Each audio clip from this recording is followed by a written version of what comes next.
Now, Professor Gittell, I think we're really lucky to have her here in Australia and in Canberra to give this presentation.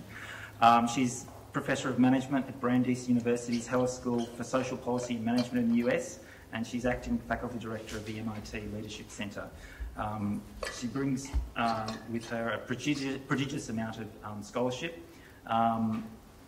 AFCRI has funded this travelling scholarship, visiting fellowship, I think, and it's been awarded to the Australian Health Workforce Institute. Professor Gittell's research has explored how coordination by frontline workers can contribute to increased performance and efficiency. She's developed a relational model for organisational change, which suggests the means by which relationships between workers, managers and customers can be transformed in increasing service quality and efficiency. Her theory has been implemented and tested in fields such as air travel, surgical care and long-term healthcare in the US.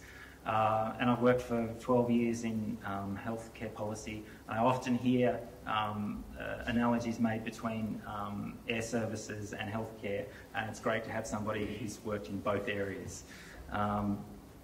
And Professor Gittell's lecture is intended to contribute to understanding how to build high-performing work systems that foster improved coordination across multidisciplinary primary healthcare teams.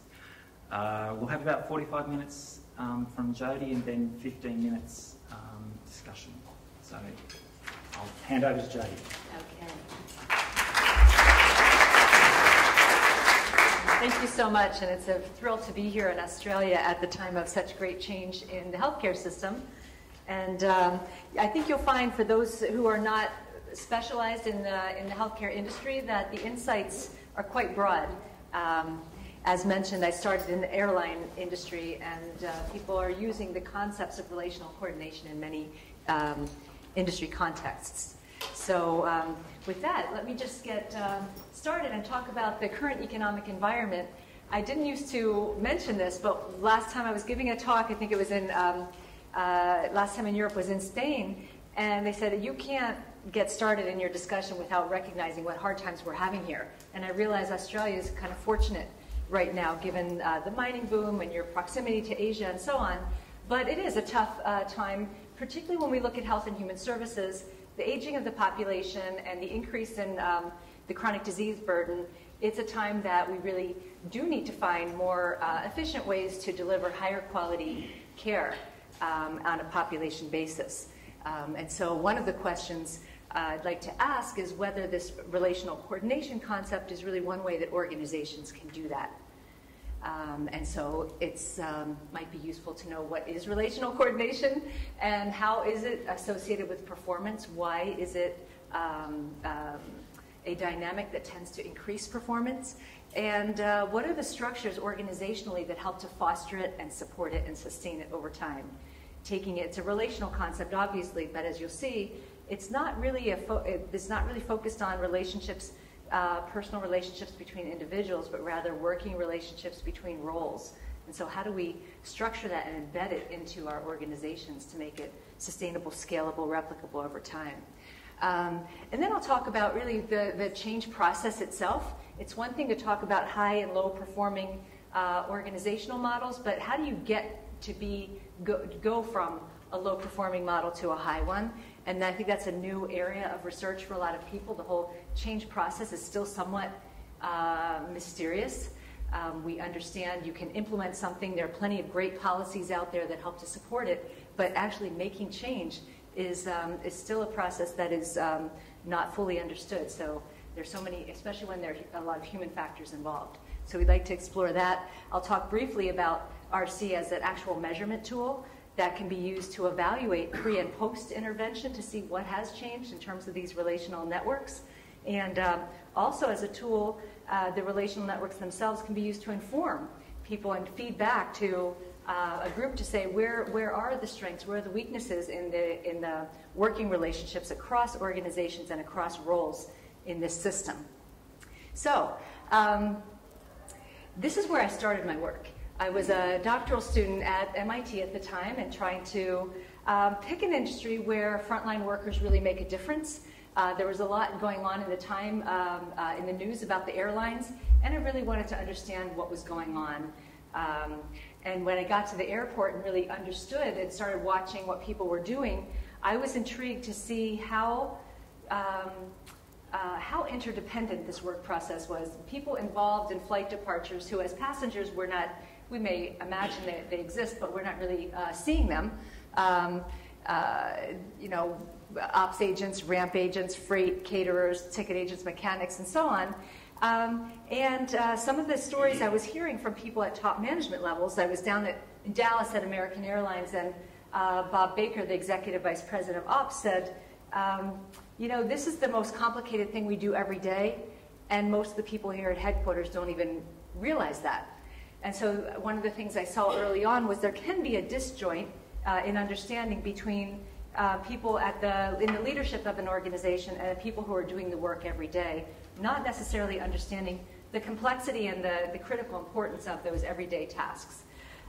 So I started talking to people and hearing how they were doing this work. One of the things that you're trying to accomplish in flight departures is obviously getting the plane off on time, and with the baggage and with safely and with people feeling satisfied with the experience, but also to do it without wasting resources, doing it without scheduling hours of time for that plane to be at the gate. You want to cut down that scheduled gate time and not use so many employees that it becomes a completely expensive product. And so as I talked to people in American Airlines, this was the first airline I studied, this was a very typical comment. Here you don't communicate. Sometimes you end up not knowing things. On the gates, I can't tell you the number of times you get the wrong information from ops. The hardest thing at the gate when flights are delayed is to get information. And so I started to, as I was carrying out this research, said, well, are there other airlines I could study as well that maybe are doing things differently? And the manager of this site said, well, she was about to quit, and actually not just quit American, but leave the entire industry because she was so frustrated with the lack of support. But she said I should study an airline called Southwest, which was just doing things very differently. And so when I got access, this was a typical comment I heard there. Hear this constant communication between customer service and the ramp. When planes have to be switched, bags have to be moved, customer service will advise the ramp directly or through ops. Ops keeps everyone informed. It happens smoothly. Let me just, I think I'll choose to restart later if you don't mind. Yes, much later. And so I thought, well, that's an interesting contrast. And so what happens when things go wrong? Because in a service industry, we don't have the luxury of planning everything out in advance. Often things are happening unexpectedly. We don't know how the customers, the patients, and so on are going to, it's hard to predict what human behavior, and all kinds of uncertainties insert themselves in a service operation. So the question is not, will a problem occur, but how do you respond to it? And this was a typical comment at American. If you ask anyone here what's the last thing you think of when there's a problem, I bet your bottom dollar it's the customer. These are guys who work really hard every day, but they're thinking, how do I stay out of trouble when there's a problem? So it's a blame avoidance culture that they were describing there. And a typical comment at Southwest, this was a pilot, we figure out the cause of the delay. We don't necessarily chastise, though sometimes that comes into play. It's a matter of working together, figuring out what we can learn, not finger pointing. So again, an interesting contrast, and I started to think there might be something going on in terms of what are the underlying factors that are explaining these differences in communication. 90% of the ramp employees here don't care what happens, even if the walls fall down, as long as they get their check. Now, of course, this is a customer service supervisor talking about the ramp. And of course, customer service cares, but the ramp doesn't. And that was a very common theme, people really questioning whether the other groups shared their goals. And by contrast, at Southwest, I've never seen so many people work so hard to do one thing. You see them checking their watches to get the on-time departure. They work hard. It's over and you're back on time.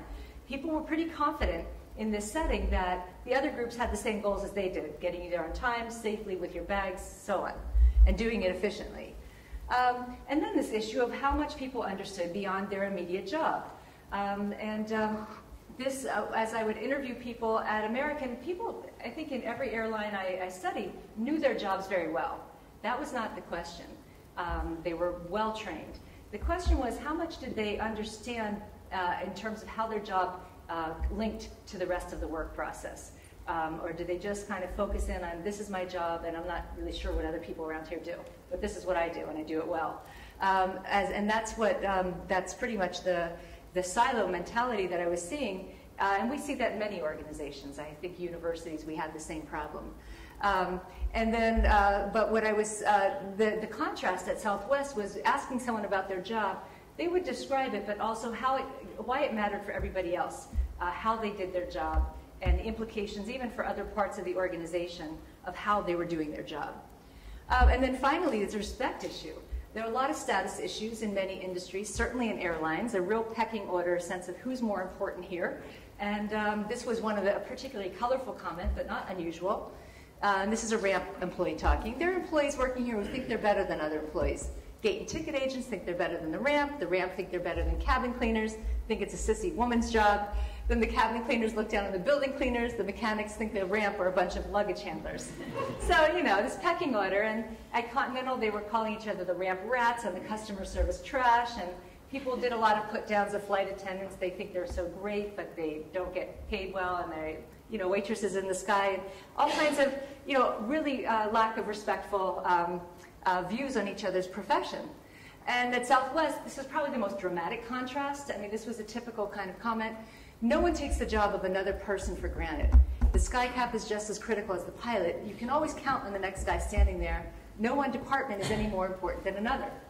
So, of course, these are just quotes, right? So I want to get beyond this, but right now I was building a hypothesis, and what I concluded, at least as a proposition, is that it seemed that these relationships were shaping the communication through which coordination was carried out. And so it wasn't just coordination is not just this mechanical process, but it seemed to be have a highly social context or relational context behind it. And it was either happening in this kind of positive cycle that I described, shared goals, shared knowledge, mutual respect, fostering pretty frequent, timely problem-solving communication, and then in turn reinforcing those relationships. But very often in this pattern, where highly functional goals, this is my job, what Herb Simon calls, he's one of these economists who really was behind information processing theory and, you know, artificial intelligence and so on.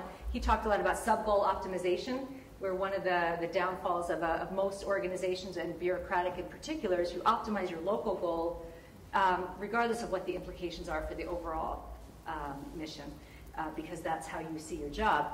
So these functional goals, to the exclusion of the larger goal, specialized knowledge without the context of how does what I'm doing matter to other people, and how does I do my job affect other people, and lack of respect, or at least the perception thereof, driving fairly infrequent communication relative to the need, delayed, because people didn't always need to know in a crunch who needs to know what and when and why and how quickly, and finger pointing rather than problem solving when things go wrong, which tended to reinforce these relational patterns. This kind of fragmentation of who we are here. So I called this process relational coordination, defined it as communicating and relating for the purpose of task integration. And it could take, again, a more positive dynamic or a negative or somewhere in between. So I decided to come up with a measure for it. Those 6 questions asked with respect to each of the 12 functional groups that were involved, kind of a network measure on a 1 to 5 scale, each of them. And so you can measure the tie, say, between pilots and flight attendants, or for the entire site as a whole. And I did this for over 9 sites, over 12 months of operation at these 4 airlines, and used, again, this network measure, and measured quality and efficiency outcomes that the airlines try very hard every day to achieve. Adjusting, you know, kind of doing the risk adjustment that I later learned how to do with patients. And what I found was controlling for the scale of the operation, how many flights per day were these different sites doing, what's the average flight length, number of passengers per flight, tons of cargo per flight, all highly correlated, those 3, so they were an index, and then what % of our passengers are actually connecting. So that's another kind of complexity factor that makes it harder to achieve any of those measures up top. So controlling for those, relational coordination significantly reduced the average gate time per flight, the time that you had to schedule for that aircraft to be on the gate. So there's a big resource utilization issues. It's like taking up how long you're going to schedule that operating room. That really determines a lot of how productively you can use your resources. The staff time per passengers, that's basically an employee productivity measure. And then these quality measures, customer complaints per million passengers, lost bags per 1,000, passengers in plane and percent late arrivals, and all of those significantly affected in the desired direction by higher levels of relational coordination.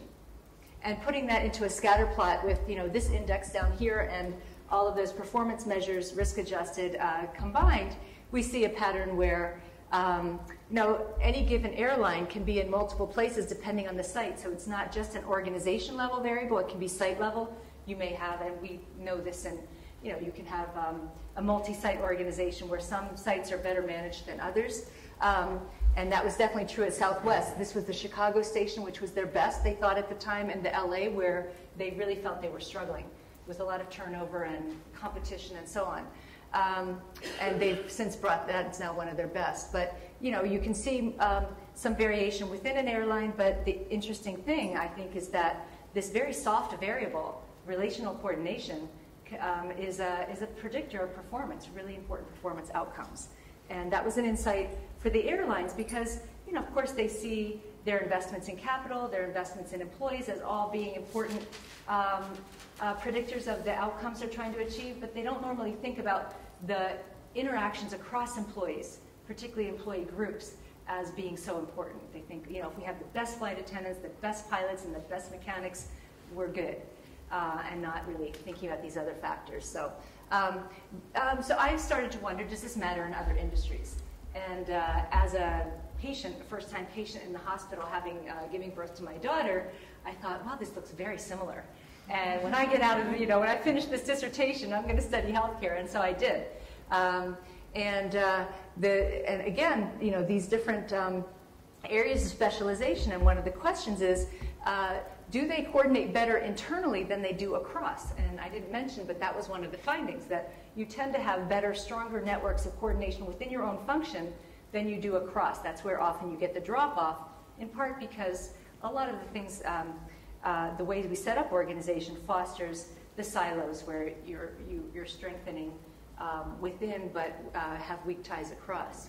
And so just to get into what's the context at the time, people were starting to recognize that, in fact, healthcare is a fragmented system and it really was in need of better coordination.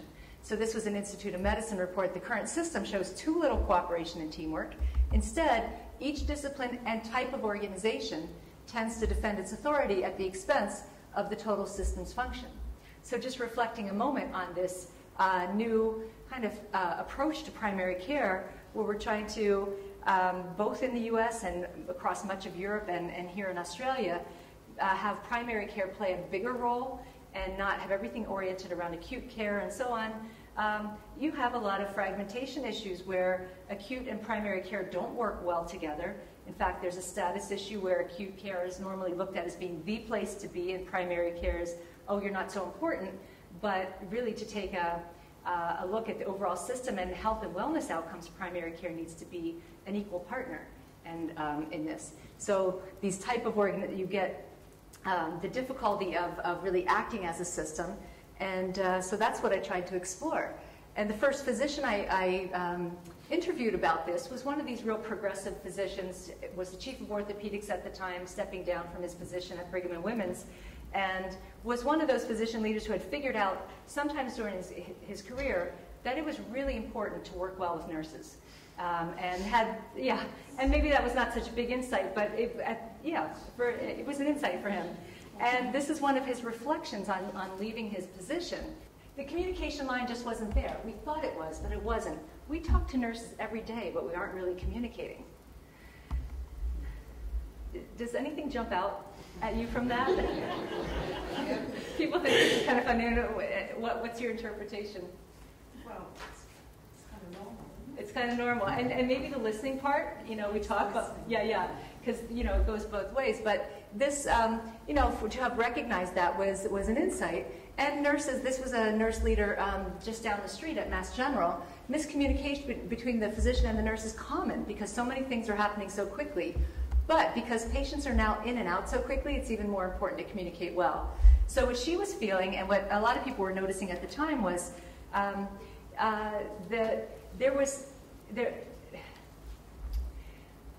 the need for communication was increasing as there were more resource constraints on the system and patients having to move through more quickly and so on, and complexity increasing, and yet the ability was not increasing at the same rate. So I think that's why the focus began to really hone in on coordination.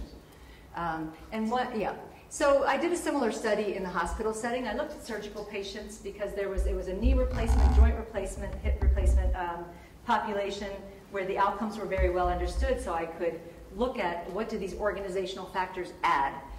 We measured relational coordination across these disciplines and measured the quality and efficiency outcomes, and of course risk adjusted for patient differences. And what I found was, controlling for patient age, comorbid conditions, how they were going into the surgery, the volume of how many surgeries were done annually in that unit, and gender, marital status, and so on. Relational coordination was significantly associated with shorter lengths of stay, greater patient satisfaction, and some improvements in the actual clinical outcomes of the surgery itself measured 6 weeks post-op. Using the WOMAC, which is now considered the West Ontario McMaster measure, which is considered the gold standard now for measuring the quality of outcomes of a joint replacement surgery. And putting those outcomes together into a single index equally weighted, again, we see that relational coordination is really associated with better outcomes on some really important dimensions that healthcare systems are striving to achieve. And so since then, we've been looking at this in other healthcare settings, long-term care, some chronic care settings, other kinds of units, medical, surgical, intensive care, and so on.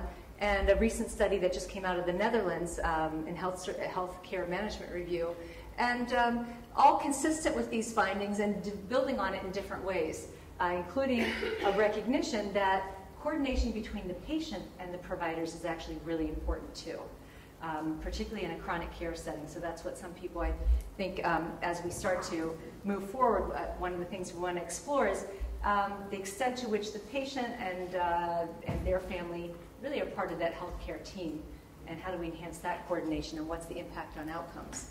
But one thing we've noticed is that I assumed this was better for workers. In fact, that's one reason I was so interested in it. It seemed like such a more fulfilling and more kind of effective way to work, that instead of working at cross purposes with everybody kind of going in their own direction, you had that more supportive context to get something done together, not so much wasted effort. But people have wanted to study that, particularly given the increasing evidence that it's healthcare is a very tough industry to work in. It's a lot of burnout, and there's just been this a focus in the U.S. lately on joy at work for primary care providers, and the recognition that it's a stressful environment to work in, and people often feel like they're not achieving their personal, professional goals, and it's just hard work. So wanting to explore this, and the evidence so far is that relational coordination, particularly, and this has been studied most with nurses so far, is associated with increased job satisfaction, career satisfaction, professional efficacy, the sense that I'm actually good at my job, and reduced burnout and emotional exhaustion. And I think part of the reason is that positive relationships are a more fulfilling way to work, but it also is a sense of having the ability to actually do the job you were hired to do. So I think that's interesting to see, but that this notion that you, at any given point, you may need to make trade-offs between quality and efficiency, but a really good process innovation is one that can help you achieve better outcomes on both dimensions, so that you're really pushing out that curve, and you may still need to make trade-offs in the short term, but you're able to do better on both outcomes.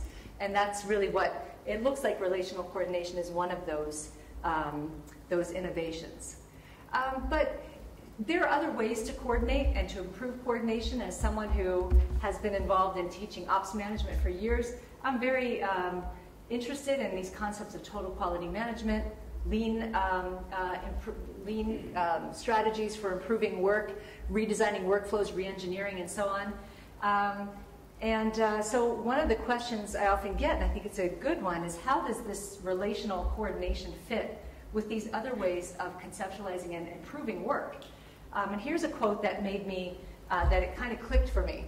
We've been doing process improvement for several years. This is a CMO in one of the Texas healthcare systems. We think we're on the right track, but we've tried a number of different tools for process improvement, and they just don't address the relationship issues that are holding us back.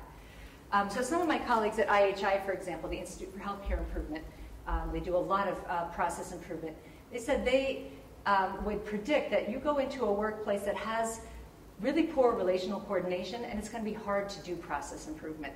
And they've gone into those places. They don't have a measure right now, but they said but a place where you've got this going is a place where you can actually make some progress and really use the tools in the way they were intended to be used. So there's some kind of synergy, I believe, that people are starting to explore between using these tools for process improvement and working on the relational dynamics across the groups that enable those tools to succeed.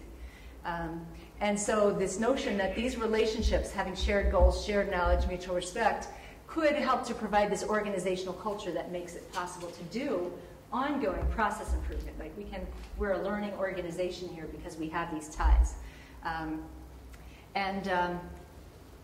Another way to look at it is that these ties help people to reconceptualize their jobs from, I'm a nurse and this is what I do, or I'm a physician and this is what I do, to rather thinking of what they do as contributing to a bigger goal, which is achieving desired outcomes for the patient and their family, or whoever your customer happens to be.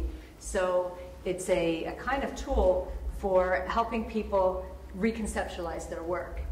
And this process of relational coordination is most important. It doesn't matter if you don't have task interdependence. You don't really need relational coordination. If you don't, so when you have high levels of task interdependence, uncertainty, and time constraints, that is when these relational coordination should matter most for achieving your desired performance outcomes. So here's kind of the picture that we have so far based on the initial piece of the research, that these dynamics drive those outcomes, and particularly under these conditions. And some of the early papers in management science and so on tested these contingency factors. Anyone who does kind of information processing theory, the notion is under certain conditions, you need higher bandwidth forms of coordination. So I think it's really critical to ask them, if this matters for performance, how do you actually achieve it? Because it's one of those things that, yeah, you can talk about it, but if you just either have it or don't, it's not very managerially important or of great policy importance. You just, well, if you have it, well, that's good for you. So I started exploring what are the organizational structures that predict higher or lower levels of relational coordination. And just started looking at the basic things that organizations do every day, these structures. How do we select people? How do we train? How do we resolve conflicts? How do we measure performance, reward it? What's our job design look like when we do put together protocols? Are they connecting across, or are they job-specific protocols? How do we do our meetings? How cross-functional are they? What do our information systems look like, and so on? And with the idea that you could have organizational structures that pretty much reinforce the old bureaucratic model that you're hired to kind of perform well within your silo but not beyond that. Or you could design organizational structures that really reinforce the cross-cutting ties. And I really would love to have a couple of illustrations of this, but one of the, I'll just give one example. We found that how people were looked at their hiring process. I asked, we interviewed all these hospitals to say, how do you hire your physicians? What are you looking for? What are you looking for when you hire nurses? And asking the people who were involved in that hiring. And what we were listening for is, are you looking for just the clinical skills? Are you looking for people who will work well with the patient? Are you also looking for people who will interface well with the other disciplines involved in that patient care? And it wasn't very common to see that when you're looking for physicians, but there were 2 hospitals, and they were the highest performing, who said, you can't work here if we find out you have a reputation for not being someone who works well with nurses. And other places that say, you can't work here. If you're a social worker, you're clinically very good, but you can't work with the other disciplines, we won't hire you. So places that specifically would probe and look for that as part of their must-have to work here, and then developed a measure of that across the disciplines. That was a very strong predictor of relational coordination. And that's just one example. Then you can go down that list, and stronger or weaker predictors, but all predicted some change in relational coordination. So here, one of the questions,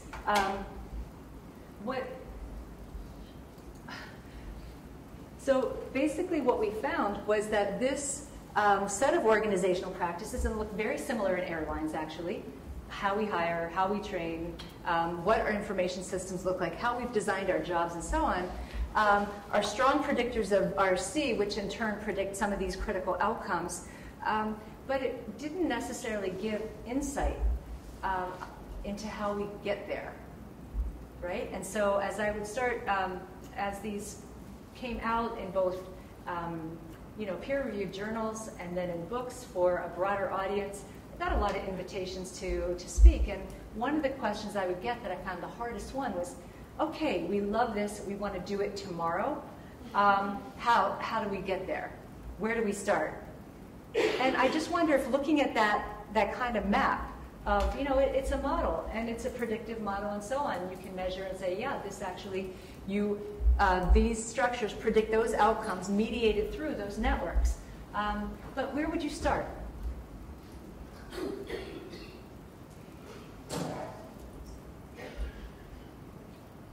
Either based on practical experience or just, kind of a hunch. Yeah. I have no idea. I'm just thinking. Yeah, I mean, it's kind of a tough. You have to go both ways. What? And looking at the culture, starting at the top. Starting at the top? Yeah, starting at the CEO and the culture, respecting each other, all that sort of. So whether these dynamics were actually role modeled by people in positions of influence. And if those are, then that would be one place to start. Otherwise, and why would you start there? Because they're the people who are promoting and out talking across the organisation. So if they're both they're role modeling this, so that at least gives some starting point, and then maybe they would be more likely to want to change whatever's needed to embed that and promote it throughout the organization. Yeah, so that's an interesting place to start. Other? I'd start with the budget. Because a lot of these things are driven by budgetary constraints. So siloing occurs when you've got your own budget to answer to and below everyone else. Exactly. And that's a lot. So performance is actually this accountability structure that's often incredibly siloed. Yeah.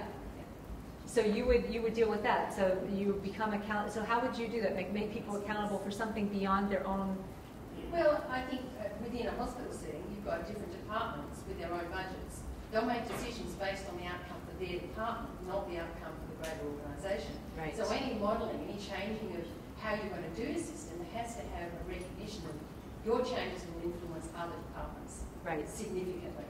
So any changes really have to do with in a collaborative sense, not in an isolated sense. Right. So this notion of shared reward, so that you be rewarded for outcomes that go beyond your immediate piece of the organization. Okay, so that's a structural intervention, and this one around, and the other one was more around starting around changing the culture through modeling these relational dynamics at the top. None of these things are going to work if the people you're trying to impress upon these new ideas on don't get the picture. If the management fails to understand what they're doing, what they're supposed to be doing in a new world, they won't be able to implement it, and everything else will fall down and go right back to the situation that they had before. So that kind of goes to you need top leadership to really get it, Well, and not only get it intellectually, but according to your colleague behind you you. need everybody to understand it and buy into it, and you can't train people to do this. They have to move into it naturally. It has to be something that's part of that is understood to be part of what they're doing. We've had lots of training, things and teamwork and dancing and all that stuff, and none of it works. It has to be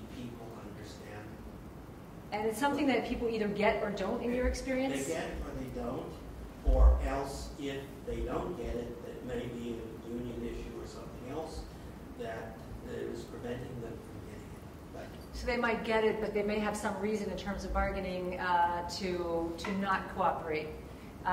And you can go the other way too. I mean, it turns out that Southwest, which was the highest performing on this particular dimension, is our most unionized carrier, probably one of the. So, but they had to. Part of that success was making sure that that was part of the shared goal, was working on that relationship. Okay, so that's getting the people on board, and you don't see that happening just by coming in with new structures. We tried that in a certain large multinational organization. Yeah, which will go unnamed, or will it go named? Well, they're nice people. But this is not something easy to do. They failed pretty badly because this is 8 or 10 years ago when we were talking about communities of practice and that sort of thing, and we were talking about silos then and knowledge management and so on. It just didn't sync with a lot of the people who had their own cultures. Right. So you really have to put a lot of effort into everybody understanding it and everybody trying to work together. Yeah. So let me show you what we are starting to think about in terms of getting from here to there, because I agree, it's incredibly difficult, and I've heard so many stories of failed efforts that it's truly humbling. But this notion that most of our organizations do have this bureaucratic legacy, it is just the way we organize. And what's knowing some of the kind of history of how organizations have evolved, and really looking at reading Weber and the whole history of bureaucracy and why it was thought to be the best way to organize. One of the reasons is because you really embed everything into the roles and not just the individuals who are filling those roles. So I think as we move toward a more relational form, one of the real lessons, that positive lessons from bureaucracy, is how do you embed those relationships into the roles so it's not just dependent on person A and person B getting along today. So really that's why I think the structural dimension is very important, and we don't just want kind of emergent relationships that may not be sustainable and replicable over time. But that is the legacy, and what I've learned is we have at the Heller School a lot of students coming from all over the world, including like amazing students coming from the governmental service in some of the African countries, and they said bureaucracies there have just imitated what we've done in Europe and U.S. and elsewhere, and they're really dysfunctional, and it's very hard to have to go through and create the kind of development they want with the kind of government bureaucracies they have. So we do have this legacy, and it's not just it's really pretty much become the legacy of most of the world. Although this structure, process, outcomes model that it was validated with the data is a good description of how things work, it doesn't really tell us how we change. And one of the real issues, I think, as you're all getting at, is that these patterns of behavior are very deeply embedded in the organizational culture and in how we are trained to think of ourselves as professionals. This is our job, that's your job, and so on. So some of the findings from other efforts are that it's rare that you can create change just by changing the organizational structures, and yet they're critical. It's not like they're not important, but that may not be there may need to be like simultaneous interventions. And part of it is being able to change the actual ways that people think, and which is I think what some of the other comments are really getting at. And that having this psychological safety, that it's actually okay to question how we do things and to be fallible and to express disagreement is one of the starting points for getting the change process going. But I'm just going to look at these 3 brief examples to see how they did it. And maybe I'll just look at the first and the third. But this Canadian obstetrician and obstetrics nurse were really involved in this more relational approach in Canada to how to provide obstetrics care in an inpatient setting. And they were finding, associated with their approach, they thought fewer errors, less waste, fewer liability claims. And so they started to roll this out with the support of the Canadian Insurance Association. Thought, this is great, we really don't like a lot of patient errors. And their approach was to work with providers to improve the work process, and at the same time focus a lot on the relational dynamics that would start to emerge. And then get leadership support for changing the more macro structures to support that way of working, so that once people learned how to do something differently, they were actually reinforced in that. We didn't know what to call what we were doing, but they realized they were doing what we call relational coordination. And they've now rolled this out throughout more hospitals and are starting to build the evidence base for this approach. We have this Texas primary care example, but then also in the Maine Department of Human Services, here what they found was as they went and helped people, with the change process, they started doing lean training, and they found that when it was working, it's because people were finding new ways to work together. It wasn't just the lean tools, but a chance to find new ways to work together. It's a blame-shame environment in state government. During the training, we started to see goal alignment, shared knowledge, respect they were developing for each other. We saw it, but didn't know what it was. And so they started to design a coaching intervention that when they did lean training, they were also training and using it as an opportunity to change how people saw themselves in relation to each other. And the cool thing about process improvement and process mapping is it does give you a chance to get more insight beyond your job. How does my job link to yours in the ER? Or to see your job in the context of the process. And so it's a chance to get that different kind of insight into the work. But what they found was then people would go back to work. It's just like this training thing. You can invest a ton in training, but then you go back to work and you find before, 3 months or so, you're back to doing your job exactly the way you always did it. You're back in your old box, and you might even be really, kind of cynical because the things that you thought you could change, and you realize, it somehow didn't work. And so we're starting to think that there are 3 kinds of interventions that could be useful to do at the same time. One is really reflect on the work process. Map it out. How does my task relate to yours and so on? And how does it connect to what we're doing here for the patient or the customer and so on?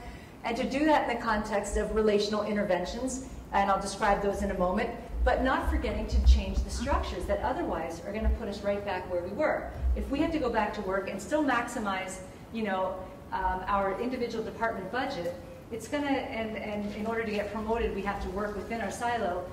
That's more powerful than anything we learned in a training course, right? So training might be a good way to get us started to think differently, but it's not going to last if it's not reinforced with the budget and so on. So here's a model that starts to get at some of these pieces that starting is somewhere in the middle, and this notion of coaching and role modeling, especially in leadership positions, being able to role model what does it look like to work in a respectful, collegial way with nurses. What does it look like? And to use that leadership position to really show what relational coordination looks like. And we have this tool called relationship mapping that allows people to get some insight into what is the current state of relationships in our organization across these critical disciplines. Use the process mapping, which can help you to clarify your goals and your roles, structured problem solving and so on, but to be really vigilant to the organizational structures that will either reinforce this and make it sustainable or really make it a very short-lived phenomenon. So some of this relational intervention looks like creating this relationship map, assessing where we're at, creating conversations, shared goals. What are we trying to accomplish here? Shared knowledge. How is my work connected to yours and vice versa? Mutual respect. How does each role here contribute to meeting those goals? Because often it's just there's a lot of invisible work that happens in organizations that is so underappreciated that people who play an essential role don't even think of themselves as playing an essential role. And so getting that respect so that people's work becomes visible is critical. Leaders are often in the best position to create an environment in which people can, first of all, admit they don't know everything, and secondly, to speak up when they do know something. And this work process intervention, I think we could say more about, but we won't. And then structurally, assess what are our structures, which ones support relational coordinations, which ones are actually undermining it, and develop a plan of action to start redesigning those. That's something that can happen over time, but this relational dynamic is something that I do think is a starting point. And really, we talk about executive leadership as being critical, but you can think one of the questions I got in Denmark that really stumped me was where, is it more important to start with frontline support or leadership at the top? And that's kind of a tough one, because as you say, you're not going to accomplish much without leadership at the top. But how many times do you have a great idea at the top that people just don't, at the front line are like, yeah, and tomorrow it'll be something else, so we'll just wait. So I do think that this notion of multiple intervention and really thinking about getting support at the front line and at the top. And the Canadian colleagues I referred to, now when they go in to do a change initiative, they work at the front line, but they won't take on the project unless they've got top management and the board supportive and sending someone from the board or top management or both to actually be involved in that frontline transformation. So they work at the front line, but with full support and buy-in from the top, because recognizing when it's time then to sustain that with structural change, if you don't have that leadership, it's not going to succeed, and they don't want to be associated with investing that much time and having the thing not be sustainable. So I don't think it's an easy problem, but it's a fascinating one.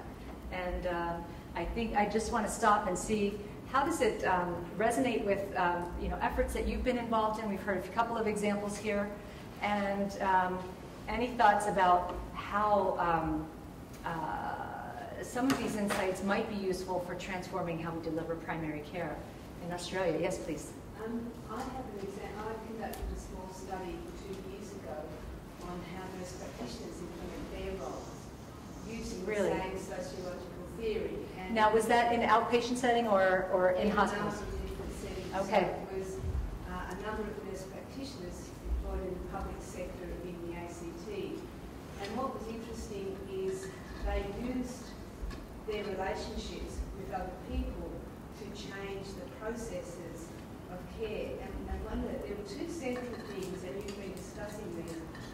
One of the key things was identifying one medical, clinical person who would be their champion, and one person to form a central relationship with that enhanced their credibility.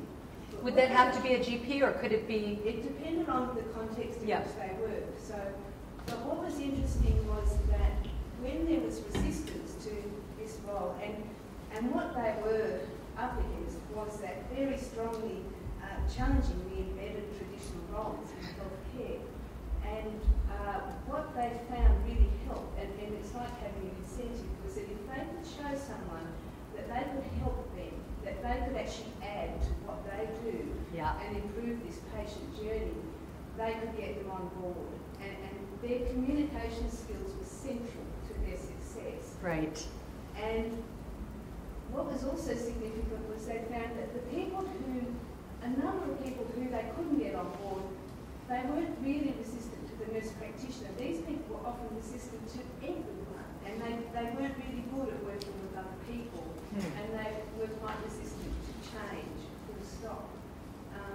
So for me, I think central is finding that one champion who will help them to establish the credibility, but providing an incentive for other people to work with them. And I think, in fact, our Commonwealth government has done that in the primary healthcare sector by providing incentives to GPs to bring nurses into general practice. There's an incentive. This person can help you, and they can help your business and your patients.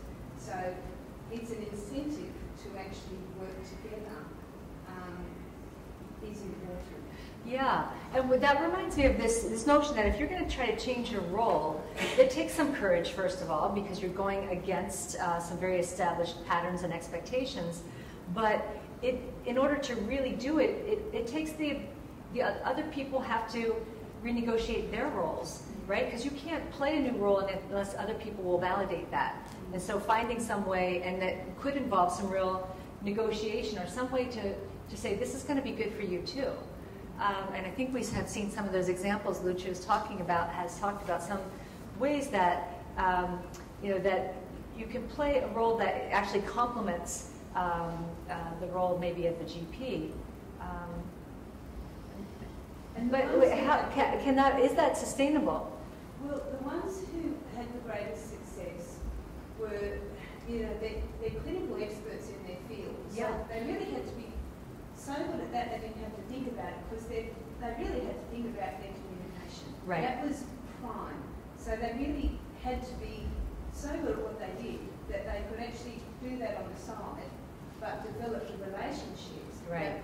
That was very hard work. And the ones who sustained it were the best communicators, and they managed to develop relationships, very clearly defined ones within a team.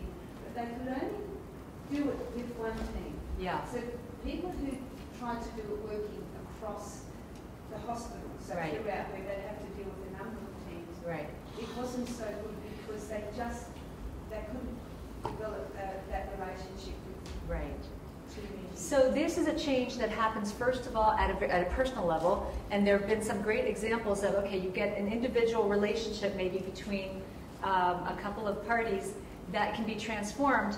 What this doesn't answer is then how you take that example and embed it in roles so that that's the way we do things here, and it's not just that one person who was able to persuade others to do it differently. That's probably a catalyst. So what we did, yes, my recommendations from that, to be able to scale it up and sustain it over time, yeah. There were a number of things that helped them to do that. Yeah. And they're all written up. Yeah. To actually do the structural change, to embed that change into... So actually having very clear guidelines on this is what we do, this is Yeah. how we refer, these are our boundaries, Yeah. and this is where we don't go beyond, and so that they could demonstrate that to other people. Yeah. And then to help support them in then developing those networks and in identifying the key source of where you start. Yeah. But also these are the things that are going to support you in doing this. Right. And it kind of reminds me of that Canadian obstetrics example, where it turned out the two individuals who figured out this way of working together that wasn't normal at the time were Ken Milne and Nancy Whitelaw, obstetrician, obstetrics nurse, and they then found a way to embed that into how they did it in that unit, and now have gone out to many, many hospitals to replicate it. But it required a kind of a protocol on how do we embed that into structures and take what we learned personally and have that be transformative and sustainable for whole organizations. So it is an interesting starting point, though. There's something that clicks, people figure it out, and then find out how to replicate it. So that's very cool, that study that you've done. Thank you. Yeah. In the context that we're working at the moment in Australia is really primary care is based in the community. It's not in an institution. Right. So it's a very flat structure, and where really the general practitioner is the person who is the coordinator, the conductor of this process. The way it's funded, that's the way it is. They pretty much have to do everything to get funded. Well, no, they are now building sort of a deeper support structure within their practices, but they aren't supported by an HR department or they are running a small business as well as providing clinical care. Yeah. And so the communication is incredibly difficult. They work very long hours, so they rarely get to meet with their colleagues or their teams particularly. So in fact, the challenge for us around the relationships is they're incredibly difficult to access. And for them to uptake innovation is hard because they have to keep seeing their patients and innovate at the same time. Right. So could you comment about perhaps things you've seen where change innovation has been facilitated through, other ways of supporting them through this process? Yes. Well, this is the example I skipped, but the Texas primary care. So they were looking at 40 rural primary care clinics, very small, but hierarchical in the sense that, across these role relationships, even though they were very small. And their goal was to improve chronic care for their patients. So this intervention team led by Dr. Raquel Romero, went into the field and helped them measure their outcomes, the structures that they had for chronic care delivery, and mostly had no structures in place. Measured their relational coordination and what they called reciprocal learning. How much do we learn from each other here? And so with these coaching visits, they taught them how to have meetings, because these are places like you're describing that did not have meetings to reflect on what they were doing and how we could do it better. Help them support work process improvements, and in that context to support changes in how they related to each other. This is Raquel Romero speaking. We share the data with them. We let them decide what they want to do about it. We give advice, like meeting with each other, doing regular huddles to coordinate care, but we're there to help them do what they want to do, because they're very respectful of the context and the realization that this is totally new for these tiny practices. And what they found was that the relational coordination that existed in the practice was a strong predictor of their ability to adopt new structures for chronic care delivery. And that it seems like, although the longitudinal data are not available yet, that their intervention actually created relational coordination, which then in turn made them more likely to adopt these microstructures for treating patients. Like they were more willing to use protocols and best practices and do data-driven improvements once they had these tools for relating with each other. But I guess the only learning from that might be relevant is that you can start very small with even microstructures, like just meeting together to start creating change in these tiny primary care practices. But this was happening in a context where there was no shift in rewards. And it seems like what's happening right now in Australia is that there is an attempt to put in a new a context within which primary care is going to be managed differently.